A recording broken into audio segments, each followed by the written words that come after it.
On est reparti avec nos experts Julien Damon, Béatrice Mathieu, Véronique Jérôme et Denis Jacquet sont avec nous jusqu'à 20h. Bon, on va repartir sur les retraites parce que vous avez vu ce que Gabriel Attal propose depuis hier, qui fait un peu causer, il en a reparlé ce matin, hein, c'est de dire on réinvente tout le système de retraite français, il n'y a plus d'âge légal. Voilà, tout est basé sur la durée de cotisation et forcément on travaille un peu plus. Hein. Écoutez Gabriel Attal ce matin. Donc un nouveau système de retraite pour ma génération, les moins de 45 ans, qui aurait 3 spécificités. D'abord universel, les mêmes règles pour tout le monde, parce que là aussi les régimes spéciaux, la différence publique-privée, etc. Système par points. Beaucoup de Français, exactement, qui se rapprochent du système par points qui avait été proposé il y a un moment. 2, libre. Effectivement, on se fonde sur la durée de cotisation. Vous avez une durée de cotisation. Vous partez, vous choisissez quand vous partez, mais par contre, si vous partez avant que vous ayez votre durée de cotisation, vous partez avec une décote. Et donc le 3e point, je disais, ça serait un système universel, les mêmes règles pour tous, libre. Vous choisissez quand vous partez. Et le 3e point, c'est qui investit dans notre économie avec de la capitalisation. Bon, donc il nous ressort le système, la réforme à points d'Emmanuel Macron de 2017, on est d'accord je pense, oui, quand j'en ai entendu... Avec de la capitalisation, avec une dose de capitalisation. Si vous prenez les 3 lettres, regardez, il y a la lettre C, c'est capitalisation, universelle U, et 3, liberté. Ça fait Q, la réforme Q. Voilà. Alors vous pouvez la faire à l'envers, la réforme Luc, liberté, universalité, et j'ai improvisé ça, n'est-ce pas? Luc c'est mieux, mais j'imagine que rapidement on verrait l'inverse. Sérieusement, vous pouvez la déposer. Je vais la proposer à Gabriel Attal, il va être content. Plus sérieusement, c'est vrai qu'il revient à fond. C'est des blagues d'économistes. Bon, ils veulent bien. Plus sérieusement, il revient totalement sur ce sur quoi d'ailleurs le Parlement s'était arrêté en période juste pré-Covid. Hein. C'est une réforme fondamentale. Sur le principe d'ailleurs, il y a plein de gens qui se disent pourquoi pas. Le grand truc, c'est qu'il faudrait qu'il ait à l'esprit, c'est quelqu'un de malin, ce pourquoi ça n'a pas marché la première fois. Ceci dit, c'est vrai que ça peut être un projet de programme présidentiel. Alors rappelez-nous peut-être pourquoi ça n'a pas marché la première fois. Parce que vous prenez la première dépense publique avec 42 régimes différents, ça fait 42 régimes qui ne veulent pas fusionner. Voilà. Ça, c'est les régimes, ça c'est le sujet horizontal. Il y a les régimes les uns à côté des autres. Et deuxième chose, il y a 2 étages. Un étage en effet par point et un autre étage par annuité. Bon, tout le monde dit c'est trop compliqué, il faut simplifier. La grande question, c'est qui est d'accord pour se faire simplifier? La personne. Non, puis ça n'a pas marché aussi parce qu'à la réforme systémique, Édouard Philippe à l'époque a rajouté la réforme paramétrique. Et vous êtes rentré, je me rappelle des débats sans fin sur l'âge pivot où personne ne comprenait rien, etc. Donc, et ça c'était pour draguer l'électorat républicain. Mais c'est la réforme qui a été votée et après non appliquée. C'est pas la réforme, je dirais, originelle de 2017 et c'était pas surtout la réforme qu'a défendue la CFDT pendant des années, parce que la CFDT même continue de défendre la réforme universelle. Il y a une particularité dans ce qu'il a dit, c'est de dire c'est pour ma génération, c'est pour les moins de 45 ans. Oui. Et c'est un risque que ce ne soit pas voté parce que les vieux ne vont pas voter en faveur de quelque chose qui pourrait leur être défavorable. Véronique. Mais, par contre, ce qui est habile, c'est de ne pas dire il n'y a plus de question d'âge légal. C'est les annuités. Mais ça peut être pire parce que finalement, on peut avoir en Espagne, je crois, un âge légal moins élevé, plus jeune, partir plus jeune, mais à condition d'avoir ces annuités. Donc là, je pense qu'on essaie d'un peu de noyer le poisson en faisant croire que finalement, ce serait demain on rase gratis.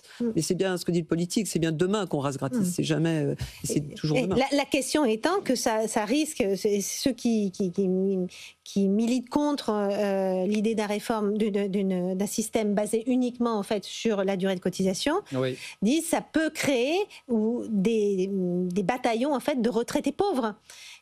Qui partiraient parce que des gens qui ont commencé tôt à travailler et qui sont fatigués, ils ont travaillé dans le bâtiment, etc.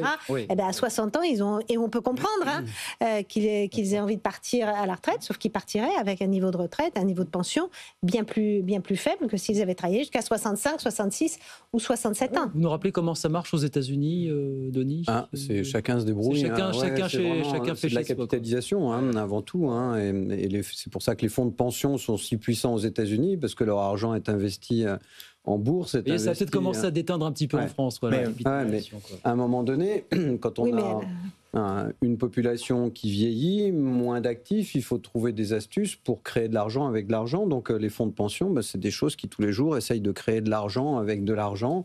le plat, ça leur réussit plutôt bien. Quand on regarde les 10 ou 20 dernières années, ils ont atteint des sommets incroyables qui leur permettent de payer tout ça, effectivement. Et la deuxième chose, c'est qu'aux États-Unis, la question de l'âge n'existe pas. Enfin, j'étais encore la semaine dernière, je discutais avec des gens, ils me disaient, mais c'est quoi l'âge en fait en France? Parce qu'on a entendu 64 ans, mais 64 ans, mais le mec m'a dit, mais moi j'ai fait le marathon la semaine dernière, je suis en pleine forme, pourquoi tu veux que j'arrête à 70 ans? Si je dois travailler, je travaille.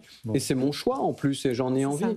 C'est-à-dire que moi, quand j'avais créé l'incubateur pour les seniors en France en 2012 ou 2013, moi j'avais que des gens licenciés cadres. Il est clair, hein, c'était pas des travaux pénibles.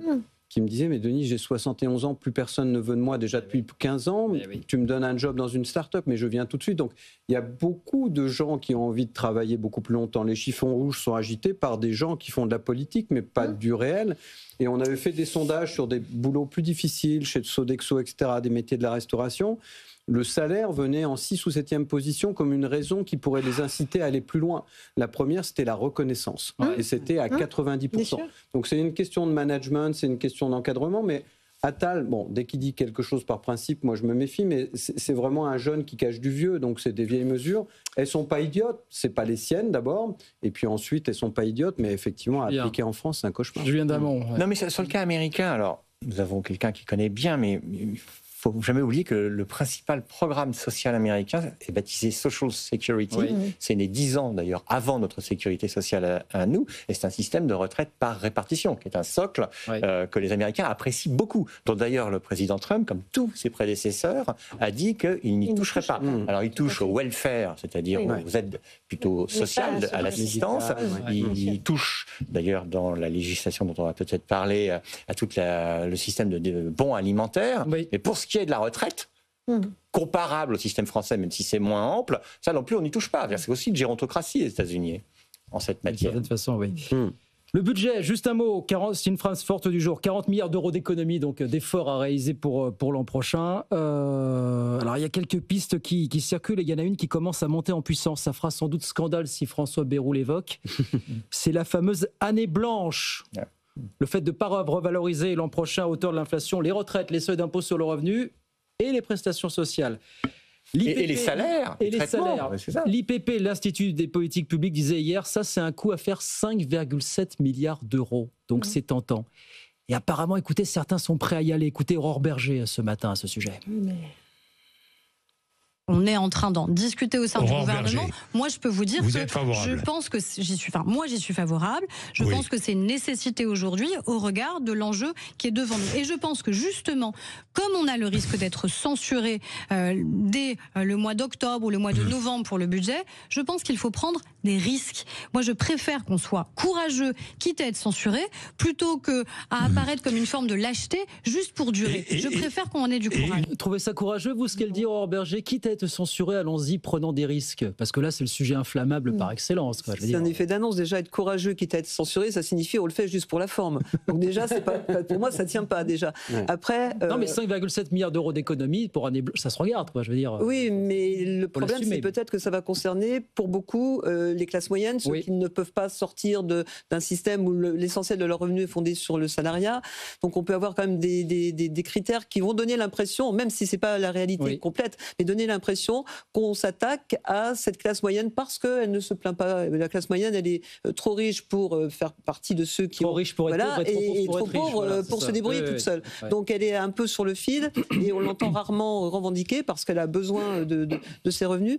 Et ça me semble quand même une solution bancale. On a l'impression qu'on fait quand même pas preuve d'imagination parce qu'il y aurait d'autres solutions. Mais là encore, les solutions demandent du courage politique, demandent d'être anticipées. Enfin, on est quand même à 2 ans de la fin d'un mandat pour lequel on a l'impression que rien n'a été évalué, impacté, et des études d'impact. Et là aussi, François Bayrou joue quand même la montre. Enfin, on a l'impression, pour lui, le temps, c'est ce qui va amener la vérité. Parce que c'est un peu ça, qu'il essaie de nous dire je laisse le temps au dialogue social, tout en sachant, enfin, moi je crois l'avoir dit ici, je ne croyais pas un instant qu'il pouvait sortir quelque chose du conclave. Ça, ça me semblait tellement évident. Mais c'est une façon de gagner du temps, en faisant croire qu'on va laisser les Français, c'est le gouvernement du peuple, par le peuple, pour le peuple, c'est par le peuple, mais non, là c'est pas possible. Alors moi je pense que ça n'est pas du tout courageux, l'année blanche. Tiens donc, politiquement, c'est de la nitroglycérine, cette histoire. Attendez. Oui, mais il y a une différence entre le courage et faire n'importe quoi qui amène à là, c'est un entre-deux, alors d'accord. Donc, c'est courageux, ça serait se dire, on s'attaque aux dépenses. Quelles dépenses restent dans ça, c'est du courage. C'est pas le courage, c'est pas de faire une année blanche qui est un petit calcul de quantum. Il va y avoir des rabots dans le ministère. Oui, non, mais le courage, c'est pas le coup de rabot, justement. C'est tout. Le courage n'est pas le coup de rabot et le courage n'est pas l'année blanche. Et donc, parce que c'est quoi le problème? On sait très bien que le sujet du rétablissement des finances publiques, ça n'est pas le PLF 2026, le projet de loi de finances pour 2026. C'est 2027, 2028, 2029 et peut-être 2030.